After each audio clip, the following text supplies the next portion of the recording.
Hello students, I am again back with part 2 of chapter number 2, The Age of Revolutions. Students, I hope you all have seen part this chapter. If not, do watch it because in this chapter we have to complete two revolution. One is of America, that is called American Revolution. Another is of France, that is called French Revolution. So we have completed American Revolution in part 1. We'll discuss French Revolution in part 2. French revolution बेटा French revolution हुआ 1789 में. ये एक important event था Europe की history में. Okay, French revolution एक important event है in the history of Europe. ये वो पीरियड था जब रेडिकल पॉलिटिकल सोशल ट्रांसफॉर्मेशन हुई. ये वो पीरियड था, it was a period of radical political and social transformation. बहुत रेडिकल पॉलिटिक्स में चेंजेस आए, वैसे ही सोसाइटी में भी बहुत सारे चेंजेस हुए. अब हम लोग देखेंगे कॉजेज़ क्या थे इस रेवोल्यूशन के. Let us look at the causes that led people to raise banner of revolt in France. वो क्या कारण थे जिसकी वजह से लोगों ने रिवोल्ट किया फ्रांस में. तो फर्स्ट कॉज पॉलिटिकल. ठीक है, चलो पहला कारण हम पढ़ेंगे पॉलिटिकल कॉज. फ्रांस को जिस टाइम में रेवोल्यूशन हुआ, मतलब 1789 में, उस टाइम में रूल कर रहे थे लुई 16. उनका बिलीव ये था कि वो गॉड के रिप्रेजेंटेटिव है, राजा हैं तो भगवान के रिप्रेजेंटेटिव है अर्थ के ऊपर. इसीलिए वो बिल्कुल भी आंसरेबल नहीं है लोगों को. वो जैसा चाहें जो चाहें वो कर सकते हैं, क्योंकि वो तो गॉड के रिप्रेजेंटेटिव है ना. उनसे कोई क्वेश्चन नहीं पूछ सकता, वो किसी को आंसर नहीं देंगे. ठीक है बात. चलो, वो मतलब लुई 16 और उनकी वाइफ मारिया एंटोनिएट वो ऑटोक्रेट्स की तरह रूल करते थे. ठीक है, choose to ignore the sufferings of the people. Autocrat थे, कभी भी लोगों की सफरिंग्स को समझने की कोशिश नहीं करते थे, बस डेस्पोटिक रूल करना उनको, निरंकुश शासन. यहाँ पर स्टूडेंट्स, ये जो वर्ड है ऑटोक्रेट्स मतलब होता है निरंकुश, मतलब जिसके ऊपर कोई अंकुश नहीं, मतलब जिसके ऊपर आप कोई वो नहीं लगा सकते, पाबंदी नहीं लगा सकते. ठीक है, तो ये ऑटोक्रेट्स की तरह रूल करते थे, लोगों की सफरिंग्स को बिल्कुल भी ध्यान नहीं देते थे. इससे जो किंग थे और जो क्वीन थी बहुत ही अनपॉपुलर थी लोगों में, पॉपुलर अमंग पीपल. तो पहला पॉलिटिकल रीज़न ये है. दूसरा, जो एडमिनिस्ट्रेटिव मशीनरी थी, मतलब जो भी पूरा एडमिनिस्ट्रेशन था अंडर लुई 16, वो बहुत ही ज़्यादा करप्टेड था. कैसे था स्टूडेंट्स? करप्टेड, भ्रष्टाचारी. जो नॉबल्स थे, जो ऑफिशियल्स थे, वो लोगों को टॉर्चर करते थे टैक्स देने के लिए, उन्हें अरेस्ट कर लेते थे, बहुत सारे लोगों को गिरफ्तार कर लेते थे और उनका ट्रायल भी नहीं होता था. गिरफ्तार कर लिया और ट्रायल भी नहीं हुआ. जिन्हें अरेस्ट किया जाता था, those who arrested and confined were sent to the station prison at Bastille. उन्हें कहाँ भेज दिया जाता था? बेस्टाइल एक पहले पैलेस था, फिर उसी को काय में कन्वर्ट कर दिया जेल में. ये लोग जिन लोगों को भी अरेस्ट करते तो उनको कहाँ भेज देते? बेस्टाइल.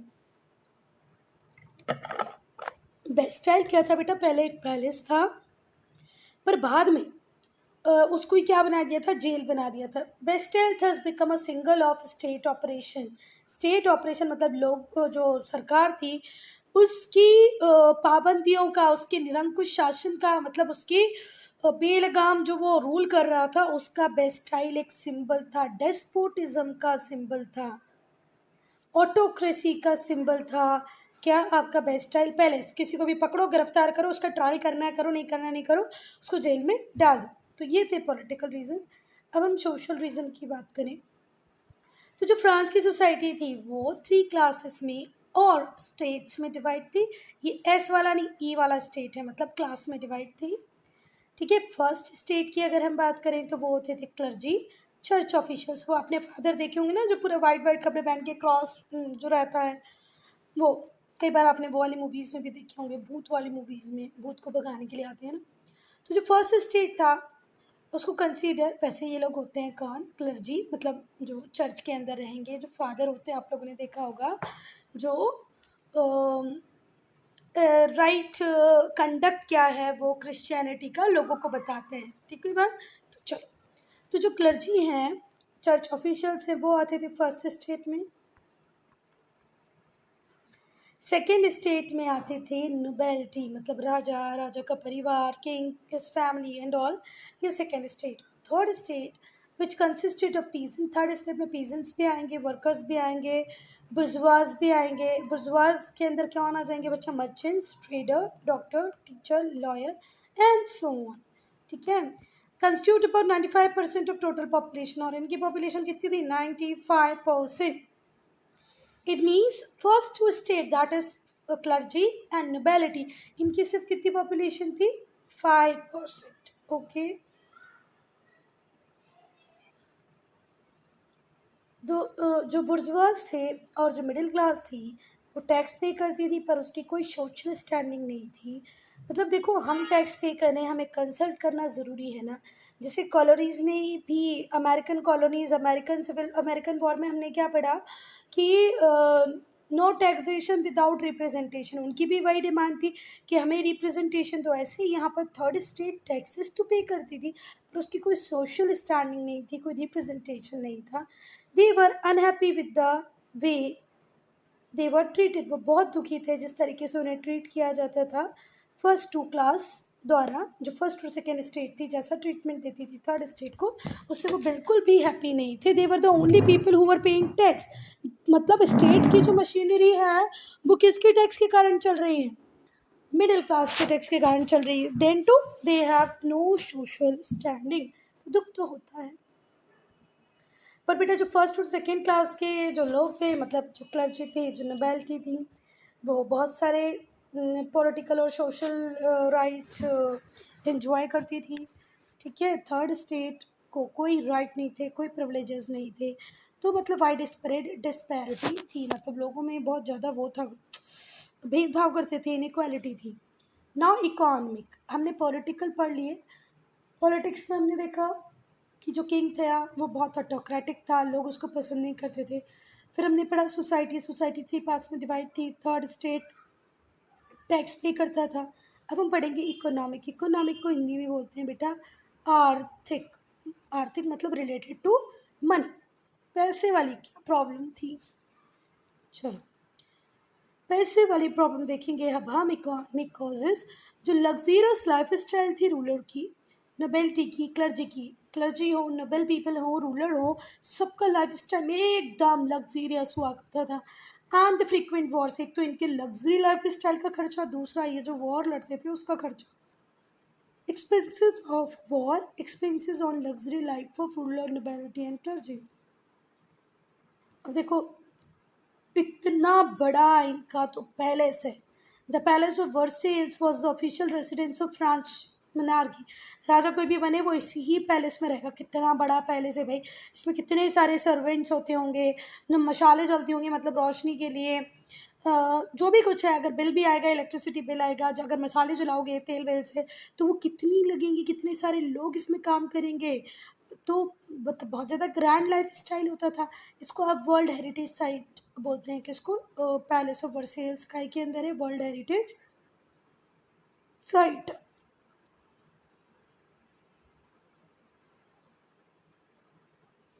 फ्रांस बहुत सारे वॉर में इन्वॉल्व होता था। इस वजह से ये जो स्टेट ट्रेजरी थी, सरकारी खजाना था, वो एम्प्टाइड, एम्प्टाइड मतलब खाली हो गया था, because of war, because of luxurious life style. उस वजह से जो पूरा जो खजाना था, स्टेट ट्रेजरी थी, वो एम्प्टी हो गई थी। ठीक है। मेरी बात सुनो बेटा, फ्रांस ने 13 कॉलोनीज जो किसकी थी? ब्रिटिश की थी, उनको भी फ्री कराने में हेल्प की। किसकी? अमेरिका की, यूनाइटेड स्टेट्स ऑफ अमेरिका की हेल्प की, मतलब अमेरिका की हेल्प की कि कॉलोनीज जब आज़ाद हो गई तभी तो क्या बना? यूएसए। तो उसमें भी बहुत खर्चा हुआ था। किसका? फ्रांस का, जबकि फ्रांस का कोई लेना देना नहीं था वहाँ पे, पर ठीक है, चलो होता है। क्योंकि ब्रिटेन कॉमन राइवल था फ्रांस का भी और अमेरिका का भी, कॉमन एनिमी था, इसलिए फ्रांस ने उनकी हेल्प की और अपना खजाना ख़त्म कर लिया। वो जो लोग थे जो फर्स्ट और सेकेंड स्टेज से बिलोंग करते थे,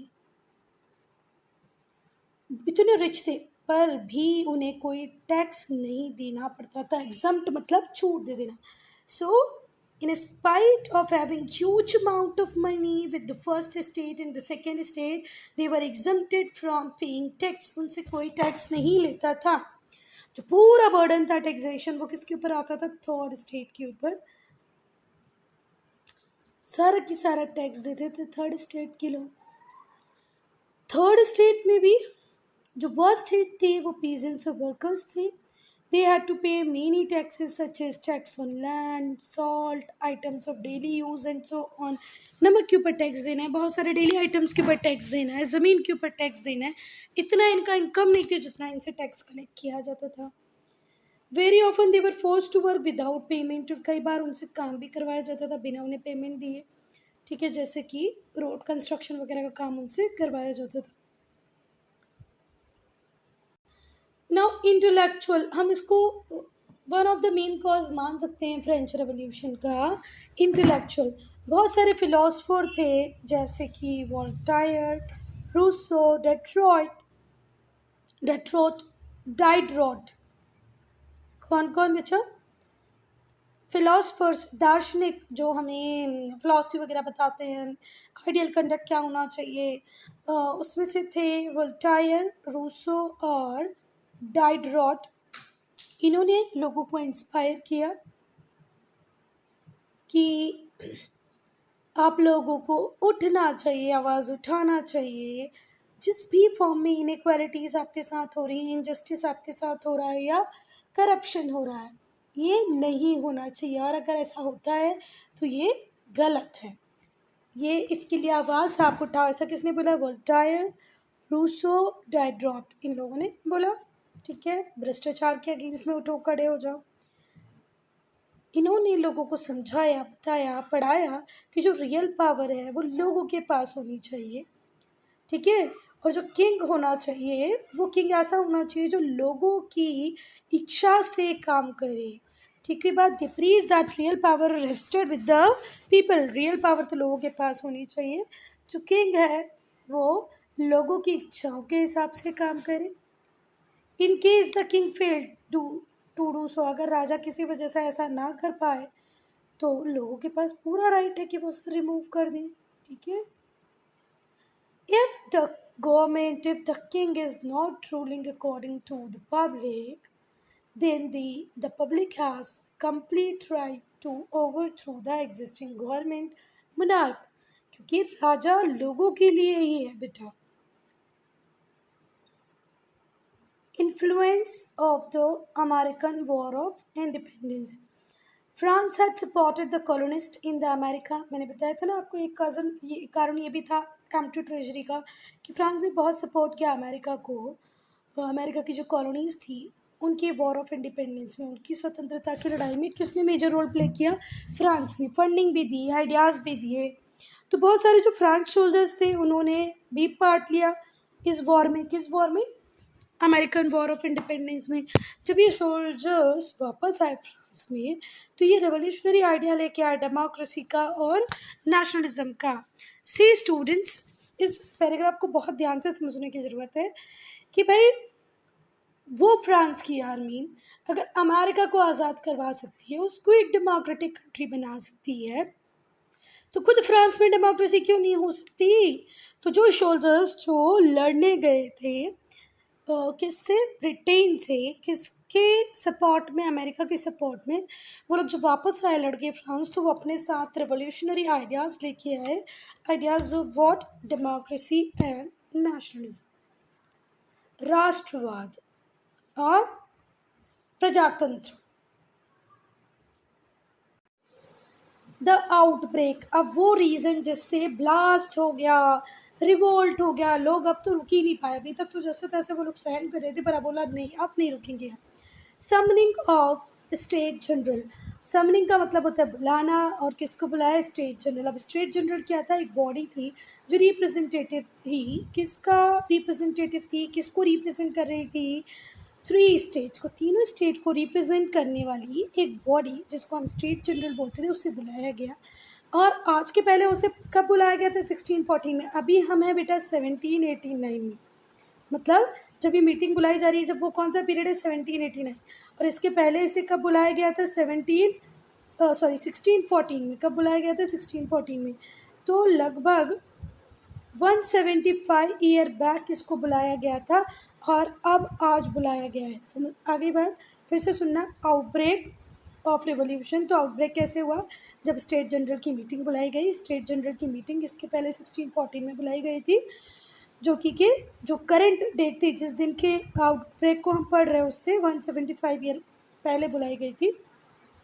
क्योंकि अब किंगडम में बहुत एक्यूट इकोनॉमिक क्राइसिस थी, तो लुई 16 ने बोला क्यों नहीं हम स्टेट जनरल की मीटिंग को बुला लेते हैं। तो कब बुलाई उसने स्टेट जनरल की मीटिंग? मई 1789 को। और इसके पहले कब हुई थी? 1614 में, मतलब 175 ईयर बैक। जो मेंबर थे थर्ड स्टेट के वो बहुत खुशी खुशी आए, उनको लगा कि हमें अपॉर्चुनिटी मिल रही है, अब हम हमारी आवाज़ रख सकेंगे, हमारे जो ग्रीवियांसेस हैं, जो प्रॉब्लम्स हैं वो हम बता पाएंगे। ये बहुत खुशी खुशी जा रहे हैं to attend the meeting of state general. पर इन्हें बहुत कुछ पता नहीं था, क्योंकि बेटा लास्ट 175 ईयर में तो मीटिंग ही नहीं हुई थी ना। तो एक जो जनरल कॉमन आइडिया होता है किसी भी चीज़ का, जो कंटिन्यू होती रहती है, वो बात अलग होती है। ये तो बहुत पहले हुई थी, तो लोगों को पता ही नहीं था क्या होगा क्या नहीं होगा। तो जो प्रेवलेंट सिस्टम था वो अलाउ करता था कि 1 वोट टू ईच स्टेट, मतलब 95% पॉपुलेशन किस स्टेट को बिलोंग करती थी? थर्ड स्टेट को। बची हुई 5% किसको बिलोंग करती थी? 1+2, फर्स्ट स्टेट को भी और सेकंड स्टेट को भी। तो ये 5% लोगों के पास कितने वोट हो गए? 2। और ये 95% के पास कितना वोट है? 1। क्या बातें समझ में आई? First state has 1 vote, second state also has 1 vote, third state has 1 vote. तो यहाँ कोई प्रॉब्लम नहीं लग रही हमको कि ठीक है यार, हर स्टेट को एक एक वोट तो दे दिया। पर ये भी तो देखो स्टूडेंट्स कि ये जो पॉपुलेशन है वो थर्ड स्टेट की 95% है, जो फर्स्ट 2 स्टेट है उनकी सिर्फ 5% है, और वो 5% के पास कितना वोट है? 2। Where say they go? However, the prevalent system allowed 1 vote to each state and not 1 vote per representative. 1 vote per representative जो आज का सिस्टम है, 1 man 1 vote 1 वैल्यू, वो नहीं था। 1 state 1 वोट था। ठीक है, इसका मतलब ये है कि जो थर्ड स्टेट है वो कितनी भी आउट नंबर्ड क्यों ना हो अदर 2 स्टेट से, उनकी डिमांड कभी सुनी नहीं जाएंगी। They could not get their demand passed. Why so? Because they have only single vote, और ये फर्स्ट स्टेट और 2 स्टेट मिला के 2 वोट्स है ना। तो जो थर्ड स्टेट के जो लोग थे वो सोच रहे थे हम कितने भी आउट नंबर्ड क्यों ना हो जाए फर्स्ट 2 स्टेट से, then too we were not able to get our demand passed because we have only 1 vote. तो थर्ड स्टेट था, इसीलिए वो डिमांड करने लगा कि भाई आप हमें क्या दे दो? 1 मैन 1 वोट दे दो। पर इस डिमांड को किंग ने मना कर दिया, भाई ऐसे कैसे दे दें, बिल्कुल नहीं देंगे। तो जब कोई एग्रीमेंट नहीं हुआ तो जो थर्ड स्टेट के लोग थे वो बाहर आए, टेनिस कोर्ट में पहुँचे और कॉन्स्टिट्यूशन लिखने लगे। तो जो थर्ड स्टेट के लोग थे उन्होंने बना ली नेशनल असेंबली। कब? 17 जून 1789। 17 जून 1789 को थर्ड स्टेट के लोगों ने बना ली नेशनल असेंबली। 20 जून 1789 में क्या हुआ? जो मेंबर्स थे नेशनल असेंबली के टेनिस कोर्ट में मिले। अब 17 जून को नेशनल असेंबली बन चुकी है। 3 दिन बाद 20 जून को वो नेशनल असेंबली कहाँ मिली? टेनिस कोर्ट में मिली। वहाँ उन्होंने कसम खाई कि हम यूनाइटेड रहेंगे इस स्ट्रगल में, अपने कॉन्स्टिट्यूशन को बनाएंगे, हमारे नेशन के लिए कॉन्स्टिट्यूशन को बनाएंगे, यूनाइटेडली इस स्ट्रगल को पूरा करेंगे। और इसी इवेंट को बोला जाता है tennis court oath. Tennis court oath national assembly कब बनी? 17 जून को बनी। कब बनी? 17 जून 1789। 20 जून को कहाँ पहुँचे? वो टेनिस कोर्ट पहुँचे। क्यों पहुँचे? कॉन्स्टिट्यूशन लिखने। और इसी को क्या बोला? Tennis court oath. ठीक है, बात क्वेश्चन आ सकता है what do mean by tennis court oath. 20 जून 1789 को नेशनल असेंबली के मेंबर मिले टेनिस कोर्ट में, vote to stay united in the struggle, वो साथ में रहेंगे स्ट्रगल में। किस स्ट्रगल में? To frame constitution of the nation. चलो अब ये लोग तो नेशनल असेंबली बन गए हैं, कॉन्स्टिट्यूशन लिख रहे हैं। इससे जो लुई 16 था बहुत ही अप्रहेंसिव हुआ, इसने टेरर टैक्टिक्स का यूज़ किया। सप्रेस करने के लिए, किसको? नेशनल असेंबली को सप्रेस करने के लिए। जितना बन पड़ा उतना टेरर बरसाया, क्योंकि अभी भी आर्मी नेवी सब इनके पास ही थी, डंडे वंडे चलवा दिए लोगों के ऊपर। इट इन्फ्यूरेटेड पीपल, इससे लोगों को और गुस्सा आया कि भाई हमने बोला हमें 1 मैन 1 वोट दे दो, नहीं दिया। हमारे साथ इनजस्टिस पहले ही हो रहा था, हम तो पुअर थे फिर भी टैक्स देते थे, अब हम जब अपना काम कर रहे हैं तब भी राजा टेरर टैक्टिक्स का यूज़ कर रहा है। तो वो जो इन्फ्यूरेटेड लोग थे, जो गुस्से में जो लोग थे, उन्होंने बोला अब हम लड़ेंगे। Fighting broke out in Paris, Paris में फाइट चालू हो गई, फ्रांस के दूसरे पार्ट में भी हो गई। जो पीजेंट थे उन्होंने भी लैंडलॉर्ड्स के अगेंस्ट में रिवोल्ट कर दिया। अब आएगा 14 जुलाई, the storming of the Bastille. 14 जुलाई 1789 को क्या हुआ? जो रिबेल्स थे उन्होंने बेस्टाइल वही पैलेस जिसमें वो प्रिजनर्स कैदियों को रखता था, जो किंग के डेस्पोटिक पावर का साइन थी, ऑपरेसिव प्रैक्टिसेस का साइन थी, उस पर अटैक कर दिया। They broke open its gates को ओपन कर दिया, जितने भी प्रिजनर कैदी वहाँ थे उनको रिलीज कर दिया। इस इवेंट को कहा जाता है storming of the Bastille. Storming of the Bastille, लोग अंदर गए, गेट तोड़े, प्रिजनर्स को रिलीज कर दिया। और यही storming of the Bastille symbolise करता है फॉल ऑफ ऑटोक्रेसी, ऑटोक्रेसी के खत्म होने का। It mark the beginning of French revolution, और यहीं से फ्रेंच रेवोल्यूशन शुरू होता है। जो लुई 16 थे और जो मारिया एंटोनियट थी, उन्हें अरेस्ट कर लिया गया, बाद में उन्हें मार दिया गया। नेशनल असेंबली ने मोनार्की को ख़त्म कर दिया और रिपब्लिकन गवर्नमेंट बना ली। ठीक है बात। एक फेमस डॉक्यूमेंट अडॉप्ट किया गया जिसे कहा जाता है declaration of right of man end of the citizen, जिसमें बेसिक राइट्स लिखे गए थे, लाइफ, लिबर्टी, इक्वालिटी। इन्हें प्रॉमिस किया गया कि सारे सिटीजन्स को ये राइट हम देंगे ही देंगे। स्टूडेंट्स, ये जो declaration of rights of man और सिटीजन था, ये बेसिक राइट्स देता था लाइफ, लिबर्टी और इक्वालिटी को सारे सिटीजन को। ऐसा प्रॉमिस किया गया था राइट ऑफ लाइफ, लिबर्टी और इक्वालिटी सबको मिलेगा।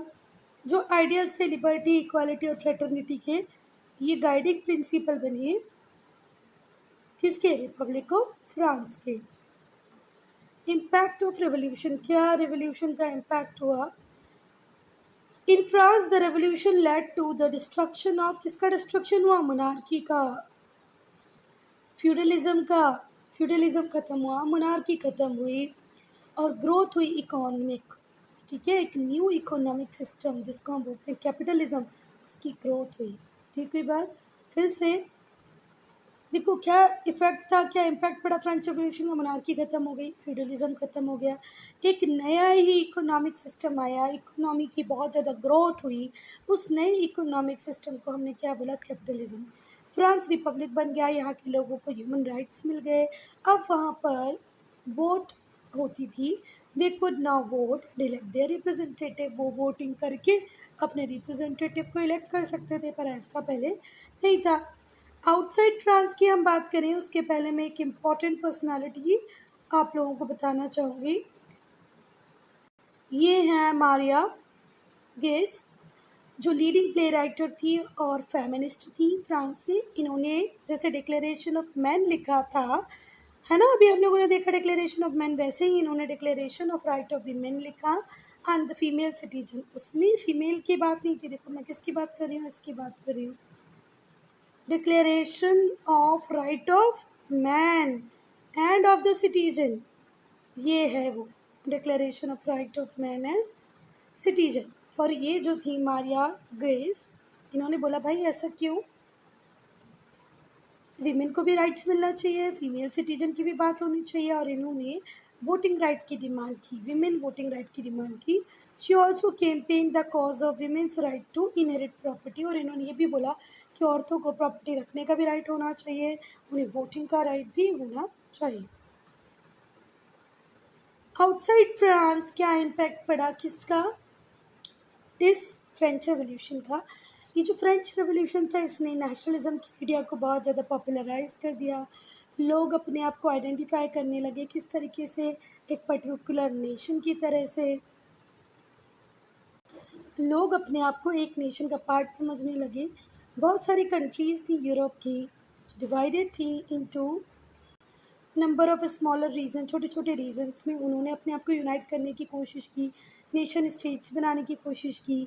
Freedom, equality and justice inspired people all over the world. ये जो आइडियल्स थे, फ्रीडम, इक्वालिटी, जस्टिस, इससे पूरी दुनिया के लोग इंस्पायर हुए और अपने राइट्स के लिए फाइट करने लग गए। द पोस्ट रिवोल्यूशनरी पीरियड, अगर हम बच्चा पोस्ट रिवोल्यूशनरी पीरियड की बात करें तो रिवोल्यूशन एक बार ख़त्म होने के बाद भी रिवोल्यूशनरी रुके नहीं, कंटिन्यू रिवोल्यूशन करते रहे। ठीक है, इंग्लैंड हो, हॉलैंड हो, स्पेन हो, प्रूशिया हो, दूसरी यूरोपियन कंट्रीज़, ये जो रिवोल्यूशंस हो रहे थे इससे बहुत ज़्यादा डर में थी। ये जो रिवोल्यूशनरी आइडियाज़ स्प्रेड कर रहे थे इससे ये सारी कंट्रीज़ डर रही थी। 1792 से 1815 तक फ्रांस ने बहुत सारे वॉर किए। ठीक है, विद दीज कंट्रीज़, कौन सी कंट्रीज़ के साथ? इंग्लैंड के साथ, हॉलैंड के साथ, स्पेन के साथ, प्रूशिया के साथ। ठीक है, फिर से देखो, thus from 1792 to 1815 France involve in a series of war with this countries. इस वजह से जो फाइनेंशियल कंडीशन थी फ्रांस की उस पर थोड़ा सा स्ट्रेन आया। पर इस बैकग्राउंड के अगेंस्ट की पीछे वाली स्टोरी में अगर हम देखें तो नेपोलियन बोनापार्ट पावर में आ रहे थे। It was against this background that Napoleon Bonaparte rose to power. Power में कौन आ रहे हैं? Napoleon Bonaparte. ठीक, कोई बात। अगर हम नेपोलियन बोनापार्ट की बात करें तो ये बहुत ही पावरफुल मैन थे फ्रांस के, और जनरल थे फ्रेंच आर्मी में। फर्स्ट कॉन्स्यूल बने 1799 से 1804 तक, और फिर 1804 में तो खुद एम्परर बन गए, और कब तक रहे? 1815 तक। नेपोलियन बहुत ही ज़्यादा एम्बिशियस था। उसकी इच्छा थी कि वो पूरे यूरोप को कंट्रोल करे। उसने फ्रांस को लीड किया बहुत सारे वॉर्स में और जीता भी। पहले उसने अपने आप को राजा बना लिया, और जैसे ही राजा बनाया 1804 में लड़ाई करना चालू कर दिया। नेपोलियन ने पहले वॉर डिक्लेयर किया ऑस्ट्रिया पे और उसको हरा दिया, ऑस्ट्रियन फोर्सेस को हराया 1805 में। इसी साल ने इसने कंबाइंड आर्मी को भी हराया, किसकी? ऑस्ट्रिया और रशिया की। कब? बैटल ऑफ ऑस्ट्रिलिट्स में। वेस्टर्न बैटल ऑफ ऑस्ट्रिलिट्स में इसने ऑस्ट्रिया और रशिया की कंबाइंड आर्मी को हरा दिया। इसी साल में ऑस्ट्रियन फोर्सेस को पहले ही हरा चुका था वो। 1806 में फ्रांस ने प्रूशिया को डिफीट किया, रशियन आर्मी को डिफीट किया 1807 में। लार्ज पार्ट यूरोप का अब किसके कंट्रोल में आ गया था? फ्रांस के कंट्रोल में आ गया था। नेपोलियन के जो मिलिट्री कैंपेन थे वो सिर्फ एक ही मोटिव से फायर थे, वो थे to displace Britain from its privileged position in Europe. Napoleon सिर्फ ये चाहता था कि उसको किसी भी तरीके से सिर्फ किसकी पोजीशन को ख़त्म करना है, किसको हार्म करना है? ब्रिटेन को। क्योंकि ब्रिटेन ने यूरोप में बहुत डोमिनेंस फैलाया, पूरी दुनिया में डोमिनेंस फैलाया, फ्रांस को कहीं आगे नहीं बढ़ने दिया। तो एक ही मोटिव था इसका कि ब्रिटेन को भैया हटाना है। Britain, such was his contempt for Britain that he called it nation of shopkeepers। वो क्या बोलता था ब्रिटेन को? Nation of shopkeepers. 1812 में Napoleon had made France the power centre of Europe, और ऐसा कर भी पाया नेपोलियन। 1812 में नेपोलियन ने बना लिया फ्रांस को यूरोप का पावर सेंटर। पर इसका डिक्लाइन धीरे धीरे रेडी हुआ after his Russian campaign in 1812। 1812 में जब इसका रशियन कैंपेन हुआ इसके बाद इसका डिक्लाइन चालू हो गया। इसने एक मिस्टेक की कि इसने रशिया को विंटर में इन्वेट करा। जो लार्ज पार्ट था इसकी आर्मी का वो पेरिश कर गया ड्यू टू बिटर कोल्ड। इतनी ज़्यादा ठंड थी कि जो नेपोलियन की आर्मी थी उसको बर्दाश्त नहीं कर पाई और पेरिश करने लगी, मरने लग गई, गलने लग गई, सड़ने लग गई। जो नेपोलियन था उसकी रेपुटेशन धीरे धीरे सफ़र करी, मतलब एक बिग ब्लो मिला उसकी। जैसे अभी तक वो जीतता जा रहा था, जीतते ही जा रहा था, अब एक बिग ब्लो मिला कि वो रशियन में हार गया। जो एनिमी थे फ्रांस के वो इस अपॉर्चुनिटी का ही इंतज़ार कर रहे थे, और उन्होंने इसी अपॉर्चुनिटी टाइम पे स्ट्राइक किया एम्पायर पे। बहुत सारे जो यूरोपियन पावर्स थी जैसे Sweden, Austria, Prussia and Russia, इन लोगों ने अलायंस बना लिया, इकट्ठे हो गए किसको डिफीट करने के लिए? फ्रांस को। किस में? Battle of Leipzig 1830। Sweden, Russia, Prussia, Austria ये इकट्ठे हुए बैटल ऑफ लिप्सिक में 1813 में। The allied forces occupied Paris in 1814, और एलाइड फोर्सेस ने पेरिस को कब ऑक्यूपाई कर लिया? 1814 में। And Napoleon was force to abdicate, और नेपोलियन को जोर जबरदस्ती एब्डिकेट करना पड़ा। He was exiled to the island of Elba, Elba के आइलैंड में उसको भेज दिया गया। ठीक हुई बात। Napoleon however refuse to accept his defeat. Napoleon अपनी हार स्वीकार नहीं कर रहा था। उसने वहाँ पर एक स्मॉल आर्मी बनाई और बेल्जियम तक पहुँचा, but he was defeated once again in the battle of Waterloo. 1815 में फिर से उसको हराया बैटलू में। जो बैटल था shattered the Napoleon dream of returning to power. और जब वो वाटरलू में भी हार गया तो उसका जो सपना ही टूट गया कि वो पावर में वापस कभी नहीं आ पाएगा। British exiled Napoleon to island of Saint Helena. उन्हें सेंट हेलेना आइलैंड पे भेज दिया गया, जहाँ 1821 में उनकी डेथ हो गई। फिर से बेटा लिप्सिक में हारा 1813 में, और पेरिस के ऊपर कंट्रोल हो गया था 1814 में अलाइड फोर्सेस का, जिसमें स्वीडन भी थी, प्रूशिया भी थी, ऑस्ट्रिया भी था, इंग्लैंड भी था। इंग्लैंड था क्या? नहीं, इंग्लैंड नहीं था। Sweden, Austria, Prussia and Russia. Sweden, Austria, Prussia, Russia था, इंग्लैंड नहीं था। स्वीडन, ऑस्ट्रिया, प्रूशिया और रशिया था। ठीक है बात। पर लिप्सिक में हारा। 1813 में उसे एग्जाइल में भेज दिया गया एल्बा में। वहाँ पर उसने आर्मी इकट्ठी की, वापस बेल्जियम आया, फिर से हारा वाटरलू में, और इस तरीके से उसका सपना टूट गया। उसे फिर एग्जाइल में भेज दिया गया सेंट हेलेना कब? 1821 में। तो यहाँ पर होती है कहानी खत्म। पर यहाँ पर हम लोग मोर टू नो सेक्शन पढ़ते हैं। Napoleon's style of standing with one hand placed in his waist. वो एक हाथ अंदर रखता था जेब में। ये हमेशा पजल्ड करता था स्टोरियन को कि यार ऐसा क्यों करता था ये। For his entire adult life Napoleon suffered from acute stomach एक। पूरे अपनी जीवन में नेपोलियन ने, जब वो एडल्ट भी था तब भी, उसको पेट बहुत ज़्यादा दुखता था। कुछ हिस्टोरियंस ने रीज़न दिया कि वो जो अपना हाथ है वो अपने एब्डोमेन पे रखा रहता था, जिससे उसकी जो सफरिंग थी, जो उसका जो दर्द था, उसको थोड़ी शायद कमी मिलती होगी। और ऐसा बोलते हैं कुछ लोग कि जो नेपोलियन है उसकी डेथ स्टमक कैंसर से ही हुई। Student, I am ending this video here. Only if you have any doubt, any problem, to write in comment section.